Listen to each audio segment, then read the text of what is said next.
My name is Jorge Moleri. I'm the director for the National Agency for Innovation and Research called ANII, ANI in Spanish. 25 years ago, the first GeneXus meeting took place early in December. I think 60 people attended, maybe a little bit more than 60. Nicolas, you remember that? And at a certain point, it was very short. It took about 2 hours, and we were asked to go on stage. We belonged to 3 companies that had just started working with GeneXus, and we had to relate our experience. Can you imagine what it means for me today to be here on the 25th meeting? It's too much. I'm very moved.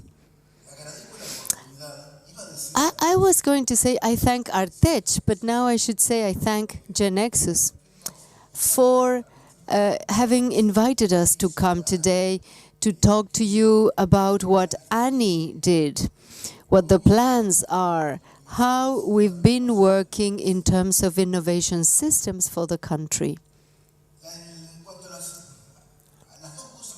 The 2 most important things we have here to say regarding the support to this innovation system is that ANII has invested $31 million over the past few years. ANII was created 8 years ago. It started in 2007. It invested $31 million in innovation projects. These innovation projects, as you know, are 50% belonging to the company that participates and 50% ANII. So this implies $62 million in total that go to innovation project applied in 404 specific projects. Now, what's more important is that this mechanism also allowed the private sector to start investing.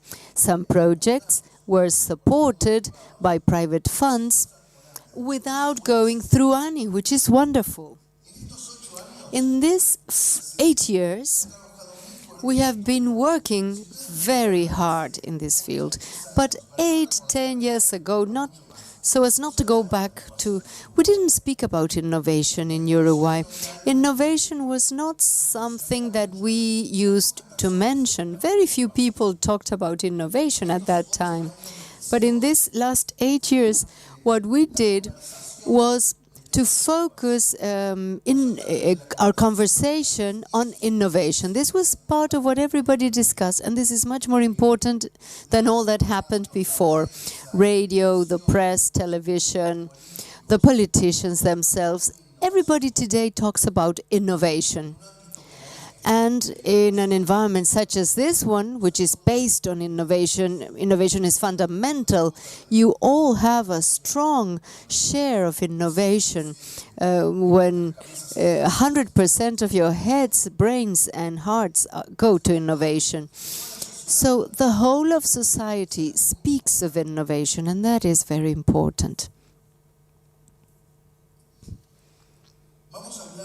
Let us talk about the future. That was the past. But as Nicolas said in the previous presentation, this is a meeting that is oriented to the future. So we have to speak about 5-year periods. I'm not mentioning sports here, 5-year periods. We will continue providing support to research in basic sciences. We will support innovation at the level of enterprises. We will give support to innovation so that the market receives people who are well trained, who can work in the market. This is applied research. Applied research is going to be fundamental for the market. We'll go deeper into scholarships. We have a scholarship system that's going to be intensified. We're going to have tools that will be stronger to support undertakings all undertakings that are beginning or that signify transformations of the activities of a company. And there is a special chapter for Timbo. Timbo would require a presentation that is separate. Timbo is one of the ears that the country has to the rest of the world. It's a tree, and the seed has the shape of an ear. Maybe you know about this tree. And Timbo allows us today to be connected to the world's knowledge system. It allows us to know what's going on, what's being published in terms of research in all areas, in terms of technology, in terms of business enterprises.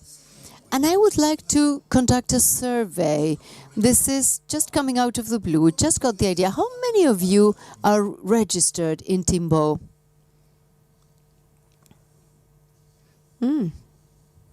Well, I see. Very few. Those of you who are registered in Timbo, do you work for companies? Do you apply it in companies? How many of you? Only one. Okay.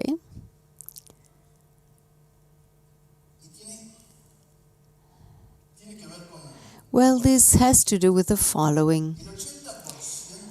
80% of knowledge that can be published is hidden, and there are barriers to access. In the global world, in the knowledge world, 80% of us cannot access that information. Uruguay invests $2 million a year in order to access that knowledge through Timbo.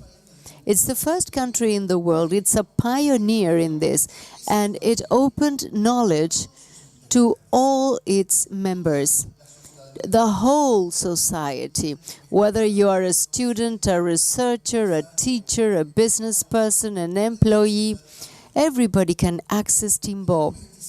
We have 27,000 users in Timbo. But here there is something that's surprising. Business people only 0.39%. So access to that knowledge, this is not scientific knowledge. Many people think that this is only scientific knowledge, but it's not.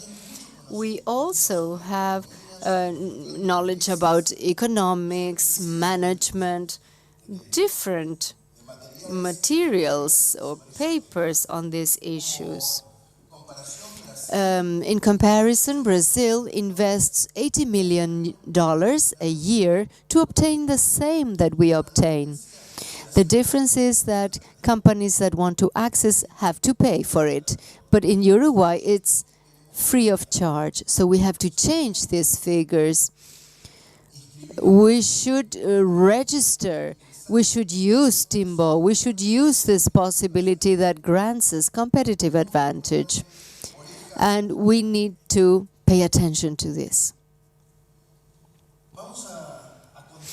Let us continue with our projections during the next 5 years. We will support research, as I said before, basic research. We have funds. We have the Maria Viñas and Clemente Estable funds. Maria Viñas is more oriented to applied research and innovation. We're going to work with sectoral funds in energy. We are also implementing a new fund in education, postdoctorate degrees, and something that's very interesting called Trama. All that has to do with research must be connected to the real world. For many, many years, the tradition was to work separately, to have the world of research on the one hand and the production world on the other. But that's no longer standing. At the Pasteur Institute, through Trama, we reached an agreement whereby one researcher, Dr. Osinaga, who's working in cancer prevention, in breast cancer in particular, he obtained the support of an IT company that is participating here in this event. I can say it because there was an interview last week, De La Robla. De La Robla is going to invest $70,000 for a period of 2 years. So ANII will also invest $70,000 to investigate in that area. And the patents obtained will become partners. So this is something we need to incentivize, and Trama was created to that end. We also like to show that of all scholarships we grant, these are on a national level and also international level. ANII sends lots of students abroad, pays for their scholarships both locally and abroad. There are several hundreds of scholarships in different years. This year we want to get to 500 scholarships, and the scholarships have faces to them. Diego, for example, is going to Chicago for cinematographic executive production. Valentina is going to London for sustainable urbanism. These are important topics for the country in strategic areas to ensure growth, knowledge, or the well-being of its population. Luis is doing development and research in medical equipment, and Lindner is doing something that sounds strange, like designing circuits for wireless systems of low use of energy. But wherever you apply it, in medicine, in agribusiness, in biology, these are the devices that consume very little energy, and they can awaken to send information that we need. We have also agreements,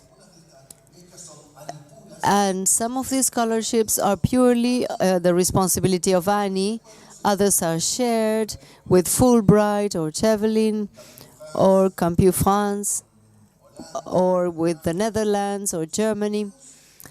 We are therefore in the middle of that knowledge system that operates worldwide, and we are doing this very efficiently.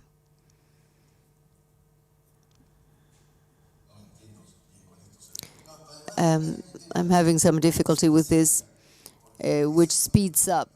It goes faster than I can control. As part of our strategic lines, we are giving importance to technological centers. 8 technological centers have been created. What is important about them is that we have the academy that participates together with industry and the production activity and other public entities. And this allows for the interaction of students. For example, at the technological centers, the students have access to knowledge and to the needs of the companies.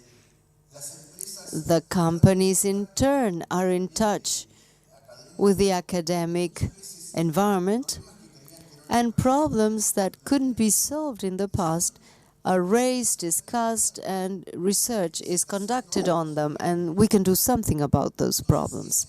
So the interaction allows for growth on both sides, and it also allows the students to produce theses or master's courses or PhD courses on real issues, and this will produce economic benefits for the countries and will improve the competitiveness of countries. As part of these 8 technological centers, I would like to mention 2 in particular. One is for ICTs. Information and communication technologies for verticals. This technological center was started a few months ago. It's working with the Uruguayan Technological Laboratory. There are 7 partner companies. The 4 schools of engineering in the country participate, in addition to AGESIC, the National Agency for Information, the Technological Laboratory, and the National Agricultural Research Institute, ANII, and others. It works mainly on vertical projects and horizontal projects. They do research on issues such as detecting fraud or rural farming conditions, issues relative to big data information that we may have for in the agribusiness or other activities, and that could have things in common with other sectors. And developments can also be replicated in other companies, so we could have collaboration agreements, and knowledge is multiplied, and technology covers the whole of the innovative sector of the country. We have the Engineering Innovation Center, CII, where we work with the 4 schools of engineering in the country. And we've signed agreements with Stanford, Berkeley, and we work more deeply in the field of innovation, creativity, entrepreneurship, and we are bringing teachers who come and stay and lecture for seminars, for regular courses, for workshops, and advanced students participate, or students that are already part of projects, and that knowledge is then distributed and multiplied across the community working in the field of innovation. We also have internships, students who have been to Silicon Valley and other similar places. In the pipeline, we have other centers that we want to create.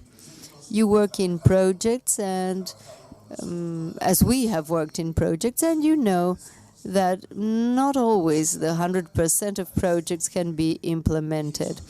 And this is what we try to do. We are getting together with people from creative industries, cultural industries, doing a kind of ping-pong game to look into the possibility of creating technological centers for them to project themselves and go out to the world. This is not something that you do to work only in Uruguay. The purpose is to project the country to the rest of the world so that Uruguay can become more competitive. It can have better income, better information, better training of its people. We are also working in the issue of water to create another technological center for potable water or water for industrial use or effluents, also in the field of bioinformatics. And this is very new, to create another technological center, LS4V, which takes the name similar to the ICTs. This is life sciences for verticals. Here we want to have a technology center that works in biology, pharmaceuticals, and all areas relative to life sciences. The tools that we need for this 5-year period. Okay, we're looking to strengthen tools, those that improve the capabilities of companies. We believe that in all companies, innovation areas need to be created, or I plus D plus E, to have managers for innovation. In other words, all of that needs to be done with the support of the academic sector. We are also working to increase the type of support we provide to companies. These go from non-reimbursable financial support. We've been working to support prototypes. It's very little money, a few $1,000s, but you cannot imagine how important it is for many entrepreneurs to get a few $1,000s to validate an idea, to know if their ideas are feasible or not, to produce a prototype, to test them, to show those ideas to the market. That is fundamental. In this way, we are approaching most of the cycle. For the first stages of the project, we have subsidies, then the modality which combines subsidy plus loan, and then, as many of you know, the loans from the Orestes Fiandra Fund. These are loans where the company has to ensure the participation from an economic point of view, and that is part of the project. But ANII, in some cases, partners as well. Now, there are still some things we need to do. We are very good in terms of incubators. We have 6 incubators working in Uruguay, which is so important. Now, we find that we still need an accelerator. And that is something that I can announce. It's ongoing. We are defining the processes. We have allocated a person to work on this accelerator. We are taking steps and organizing meetings, and by 2016, we will have our first investment made. And what is even more important is venture capital. I remember 12, 15 years ago, when I was in the board of Las Puti, we complained that Uruguay had no venture capital. If a company wanted to create something or go international or create a company from scratch, nobody would venture capital. You either needed a property that would be as collateral, or friends who trusted in you, but always the funds were reduced. Now we are working with people on a local level and also international level to get something that goes beyond the Fiandra Fund, because our limit was the Fiandra Fund and we needed to go beyond that. So now we are talking about important amounts of money. For the accelerator, we would like to have a company with an idea or a startup with an idea to access the market in less than a year. When I say market, I mean global market, not just domestic market. So to do that, we need a lot of economic support, and this has to be venture capital. It must have networks that ensure the success of the project. So this is what we are working on. We have this. We have started doing this. This is not in the pipeline. This is really working now. The accelerator exists. It's going to have investments in operation next year. And the venture capital is something we are working on, and we have found more potential donors than we thought, both locally and internationally.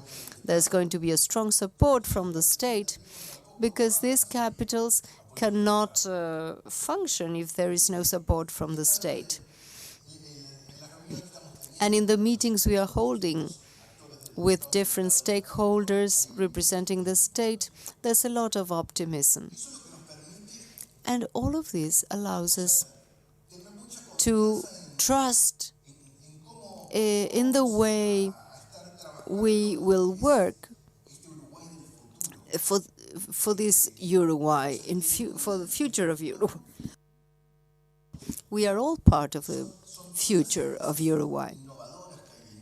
All innovative companies are part of that future. Now, what is all this for? Why does the country invest in scholarships? Why does the society help invest in scholarships or put money for companies, money that you probably will not get back? We do this because we want to get a return. All of this should benefit the country, the society, and the members of this society. When I was 5, I was also a boy. I had hair, and if you look at the pictures, I was much nicer than I am today. When I was 5, I wanted to be innovator. I didn't use that word precisely, but I wanted to study engineering. My father was a mechanic in a shop, and I wanted him to work all the time. When I was 12, I started working in a shop, and I washed spare parts. It was a very good experience. When I was 15, I got a scholarship. And that scholarship allowed me to finish secondary education, and I entered university.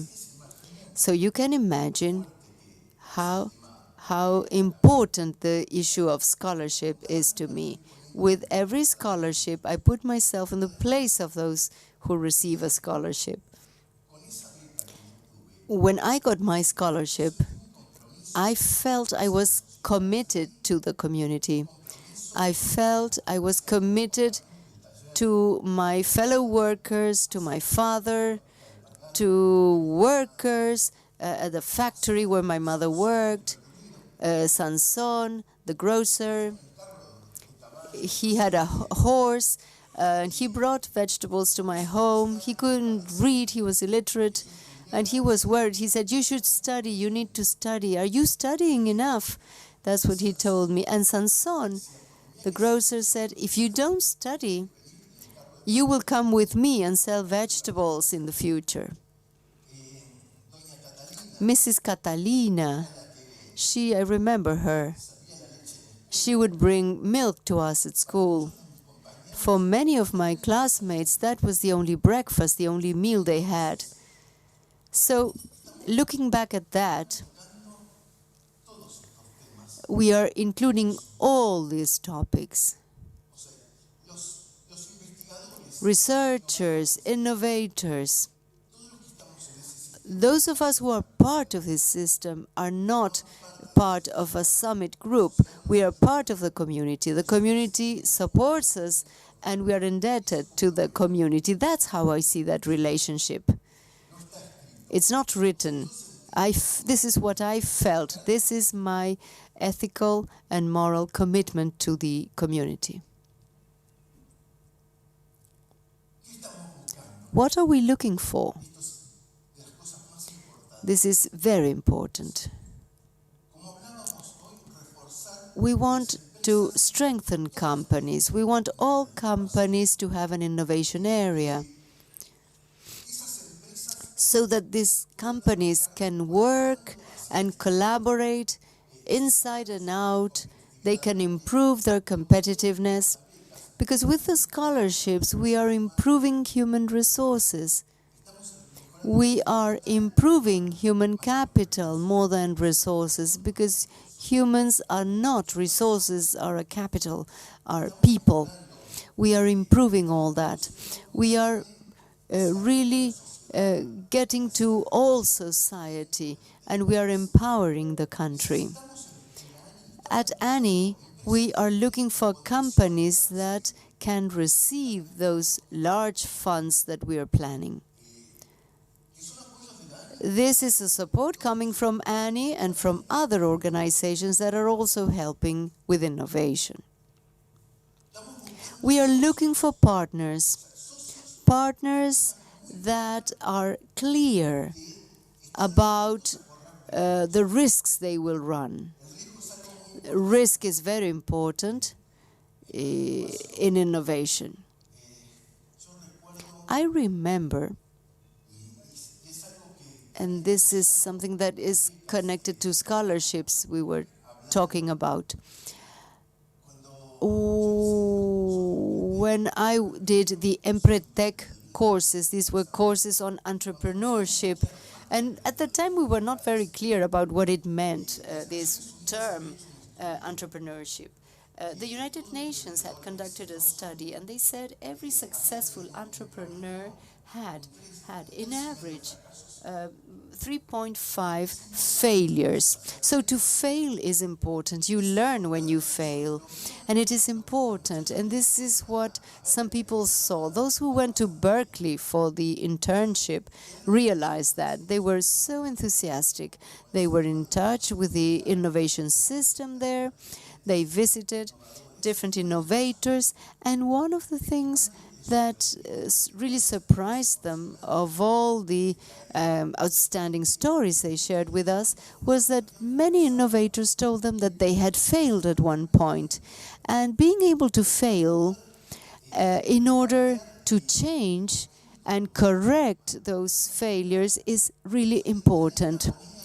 To agonize slowly is useless. We also need to accelerate that experience, but give it a second chance or a third chance or a fourth chance, or even the fifth chance or more. This is our responsibility. And those young people who belonged to different areas, who came back, when we asked them to relate their experience, they all wanted to talk, and they were eager to share. It was very touching. They told us about the places they had visited, the large companies, and so on. So what I want to leave you with is that innovation over these 8-10 years is part of the dialogue in the country. But our responsibility as a group, all of you, and the innovation system and information system, is to place innovation at the core of conversation. Thank you for your attention.